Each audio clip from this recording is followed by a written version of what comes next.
Hello friends, welcome to defence matrix. तो एक update जो है वो निकल कर सामने आ रहा है एचएएल की तरफ से, जहां पर एचएएल द्वारा तेजस मार्क 1 का मेन एयरफ्रेम फटीग टेस्ट या फिर माफ्ट टेस्ट जो है वो चालू किया गया है, जिसके लिए जो अरेंजमेंट है उसका सेटअप जो है वो कर लिया गया है। तो इसके थ्रू जो एयरक्राफ्ट की स्ट्रक्चरल इंटीग्रिटी है उसको टेस्ट किया जाएगा और जो एयरवर्दिनेस रेगुलेशंस है एयरफ्रेम के और डिफरेंट कंपोनेंट्स के, उनको मीट करने की कोशिश यहाँ पर करी जाएगी। तो ये बात आपको बता दें कि जो तेजस मार्क 1 है वो पहले से ही इंडियन एयरफोर्स की सर्विस को ज्वाइन कर चुका है और उसके बाद अगर फटीग असेसमेंट टेस्ट किया जाता है तो इसमें कोई बुराई नहीं है। ये कोई ऐसी चीज़ नहीं है कि इसको इंडक्शन करने से पहले ही किया जाना होता है, ये इंडक्शन के बाद भी किया जा सकता है और कई एयरक्राफ्ट में किया भी गया है। तो यहाँ पर एक कमेंडेबल चीज़ जो एचएएल ने करी है वो ये करी है कि कोविड-19 के डिले के बाद भी जो टाइमलाइन रखी गई थी इस टेस्ट को सेटअप करने के लिए उसको मैच किया है। तो ये जो टेस्ट हैं इनको 8 से 9 सालों के लिए किया जाएगा और एक बार जो माफ्ट है वो कंप्लीट हो जाए फिर ये एयरफ्रेम अपनी पूरी सर्विस लाइफ के लिए क्वालिफाई हो जाएगा।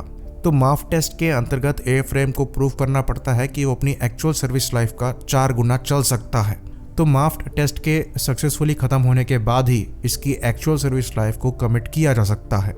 तो इसका जो माफ्ट टेस्ट है इसको जॉइंटली डिज़ाइन किया गया है एचएएल के साइंटिस्ट द्वारा, एडा के साइंटिस्ट द्वारा, और साथ में यहाँ पर हेल्प ली गई है centre for military airworthiness and certification की, जिसको सेमिलैक भी कहा जाता है। तो ये एक लंबा प्रोसेस है जो कि स्टार्ट हुआ है और इस पर क्लैरिफिकेशन देना बहुत ज़रूरी था, वरना कुछ कमेंट्स ऐसे आते हैं कि एयरक्राफ्ट इंडक्ट हो गया है लेकिन अभी भी टेस्ट चल रहे हैं। ऐसा बिल्कुल नहीं है, बहुत ही नॉर्मल है इंडक्शन के बाद जो माफ टेस्ट हैं उनको कंडक्ट करना। बाकी जो दूसरा इंपॉर्टेंट अपडेट है वो ये है कि एचएएल और बेल यानी कि भारत इलेक्ट्रॉनिक लिमिटेड द्वारा एक कॉन्ट्रैक्ट साइन किया गया है इंडिजिनस IRST सेंसर को बनाने के लिए। लेकिन यहाँ पर इंटरेस्टिंग बात यह है कि ये वाला IRST सेंसर जो है वो तेजस मार्क 2 के लिए नहीं है, ये वाला IRST सेंसर है Su-30 MKI के लिए, जो कि सुपर सुखोई अपग्रेड में यूज़ किया जाएगा। तो ये एक dual band infrared searcher track system होगा और इसको मेक 2 प्रोसीजर के अंतर्गत बनाया जाएगा, जैसा कि डिफेंस एक्विजिशन प्रोसीजर 2020 द्वारा मेंशन किया गया है। तो ये ड्यूल बैंड IRST सेंसर होगा और यहाँ पर टेलीविजन डे कैमरा, इंफ्रारेड और लेज़र सेंसर्स भी एक ही सिस्टम में इंटीग्रेट करके बनाए जाएंगे। तो अभी के लिए जो IRST सेंसर यूज़ किया जाता है वो OLS 30 है, जिसमें इंफ्रारेड सर्च एंड ट्रैक के साथ साथ लेज़र रेंज फाइंडर जो है वो एक ही में लगा रखा है और ये 90 किलोमीटर तक की मैक्सिमम रेंज देता है और जो लेज़र रेंज फाइंडर है ये 3.5 किलोमीटर तक इफेक्टिवली काम करने में सक्षम है। तो जो नया ड्यूल बैंड IRST सेंसर बनेगा डेफिनेटली उसकी परफॉर्मेंस जो है वो इससे ज़्यादा होगी। कहीं पर स्पेसिफाई नहीं करी गई है पर इससे बेटर परफॉर्मेंस जो है वो एक्सपेक्ट करी जाती है, तभी उससे रिप्लेस किया जाएगा।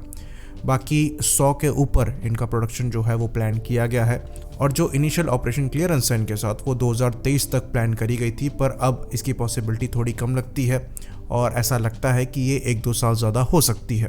तो ड्यूल बैंड IRST सेंसर होने का यहाँ पर मतलब ये है कि एक ही टारगेट को 2 वेवलेंथ की IR फ्रीक्वेंसी पर एक ही समय पर ट्रैक किया जा सकता है।